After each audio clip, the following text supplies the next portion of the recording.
Hello, fellow creators! Welcome to today's special episode of What is Art to the Artist and the Viewer.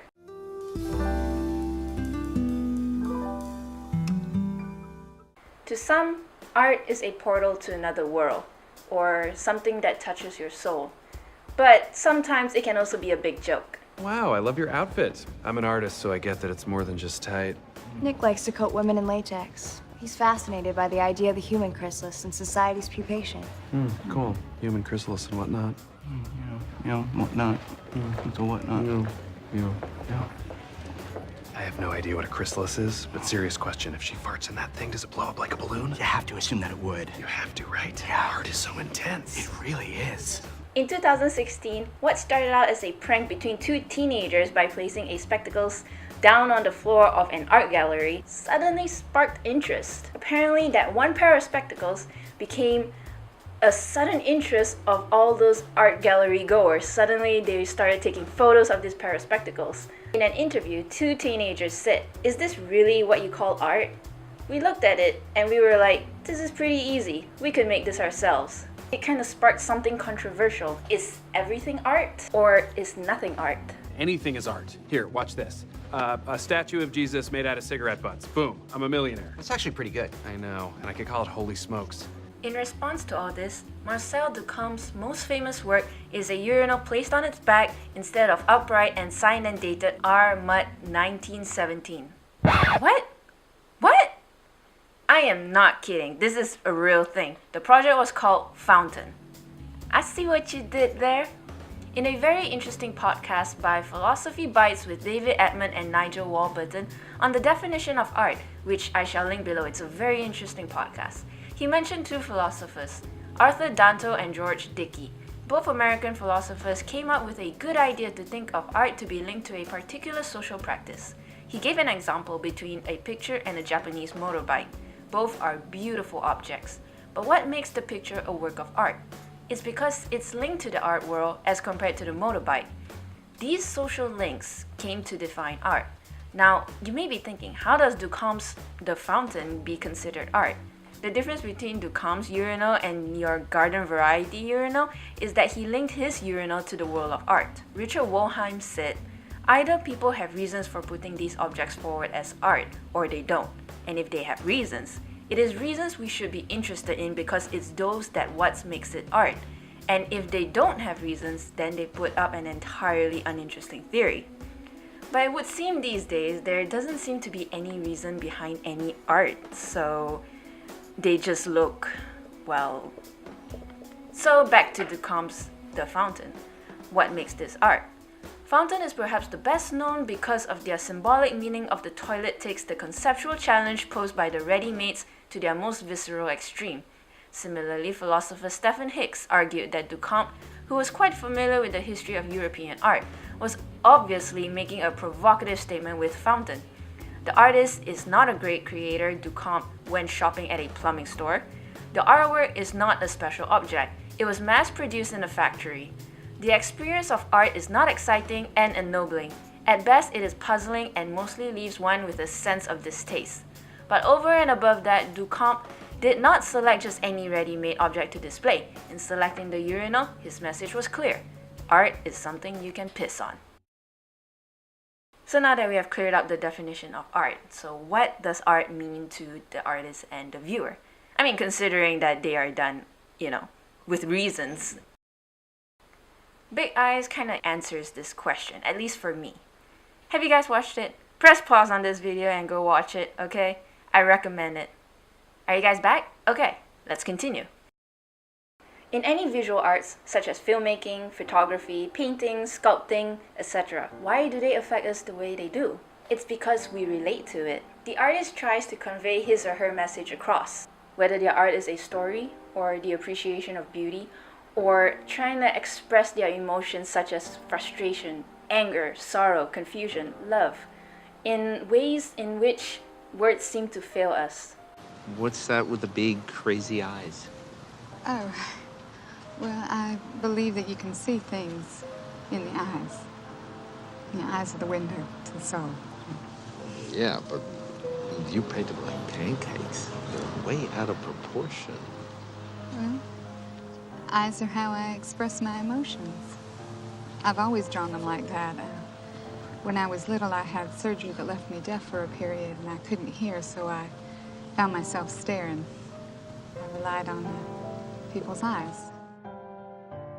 And why viewers are drawn to this is because as human beings, they too appreciate a good story when told, beauty when it is shown, and has in their lives one point or another has experienced the same feelings that the artist did. We are all connected, and that's what makes good art to people. Viewers project their personality or life's experience when they are viewing an art, and the more they relate to them, the more they appreciate it. Look at that child. She's so sad.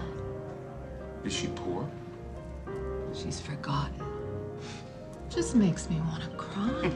Back in the day, paintings were more to illustrate and imitate things the way they were. Painting was more or less an ancient form of photography. Some philosophers even started questioning the capabilities of an artist, whether they are truly creating art or they're just trying to imitate nature. Mark Kegel said, "Art is the unceasing effort to compete with the beauty of flowers and never succeeding." For James McNeill Whistler, the imitator is a poor kind of creature. If the man who paints only the tree or flower or other surface he sees before him were an artist, the king of artists would be the photographer. And Socrates say, which is the art of painting designed to be an imitation of things as they appear, of appearance, or of reality. Since cameras were invented, this kind of makes painters almost obsolete. But art always seemed to have a magical way of returning to our lives and touching our souls. Art has evolved to become a form of self-expression.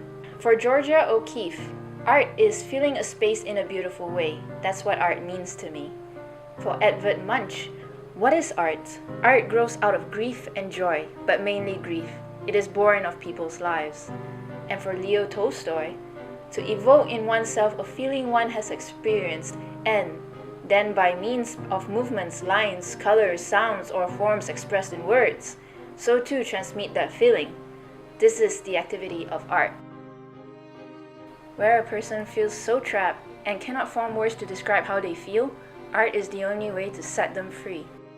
The results of our work becomes a part of who we are. We created it, we nurtured it, and we watched it grow from its infancy to its completion. It has become our child. When Margaret found out that Walter was taking credit for her work, as much as people perceived the children to be painted by Walter, he has not only kidnapped them from Margaret, but a part of her as well.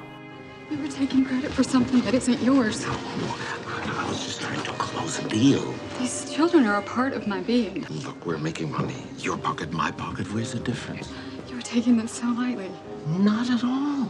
This is not about ego. You want to say you did the street scenes? Fine, I don't care. Say a monkey painted them. Well, I'm glad that you can just dash away your work without any emotional connection, but... Oh, honey, I just want to share them with the world. Would you rather have your children piled in a closet or hanging in someone's living room? In an age where women were not highly thought of, even being regarded as a female artist was odd at the time. Margaret was at a crossroads. Walter was charismatic and a good salesman and businessman. He was a man ahead of his time who even thought of making money off prints, taking business opportunities, be in the spotlight. He convinced people to buy any art made by her. It seemed like a good deal. She was a divorcee with a daughter to support. However, a deal like this has its consequences. One lie led to another, and as time went by and the lies piled up, little by little her identity gets stripped away. That's what art was for her, a part of her soul. The scene that really struck me the most was when she painted a new style of self-portrait, something entirely different from her usual style, where everybody has the big-eyed children to call their own, something everybody has and treasure, everybody but her. She wanted something that was exclusively hers, something no one else owned.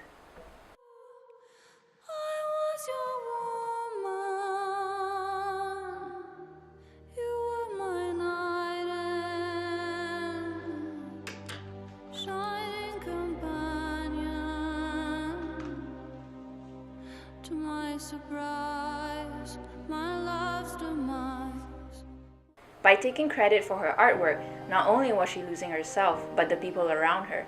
She began losing touch with her friend, and the relationship between her and her daughter began to distant. Even the movie shows artists trying to make a quick buck, trying to imitate her style just because it was in fashion and hopefully make more sales. Why are we starving while they print money? I bet I could bang one out in 10 minutes. Wouldn't have the dopey sincerity. The customers won't notice. But at the end of the day, art isn't just paint that you slather on top of a canvas. It's a form of our psyche, raw emotions mixed with imagination and everything we represent in life, put on a canvas to be shown to the world. And viewers empathize with this. Art having the capabilities of touching one's soul. When Walter went on television to explain his motives behind painting the children, he told a story that made people weep, and that made them connect with his, or shall I say Margaret's works even more, where artists find relief from art. So too viewers find an escape in them. I think art is very unique in the sense that even though it can be reproduced or forged even, but the artist is trying to communicate with the viewers in such a way by telling their life story vicariously through their art. And when they put their emotions and imaginations onto canvas, it is in its purest form. That moment of creation, that is something that cannot and should not ever be taken away from the artist. So what does art mean to you? Is it something more than a painting? Maybe he's ahead of his time, like Van Gogh. Oh, it's Van Gogh. Or do you think it's something that people tell themselves that they have talent where none can be found? Art is subjective. What's brilliant about the composition is its spontaneity. The image has no visual center of attention. It's quite gestural. Oh, definitely. Strongly influenced by the Tashists. Spend the night staring at blobs of paint pretending they don't look like birdcraft. Ah, but this is different. Some of his paintings are made with bird droppings. He believes in using everyday materials. Oh, never mind. Thank you for watching. I'm trying out a new format for my videos, something more philosophical and technical such as this video. I'm also thinking of making videos such as the power of composition, color, even the ugly stages that every artist goes through. Let me know what you think in the comments below. I'd like to thank my patrons over at Patreon for choosing to support me. If you'd like to support me, you can do so by contributing via Patreon, and in return you can get some exclusive rewards. This helps maintain my status quo, such as getting art supplies, or when I need to, I can upgrade my equipment. You can click on the logo and check out my Patreon page to see what rewards I have to offer. It'll mean a lot if you like this video and subscribe. That's all, everybody. Peace!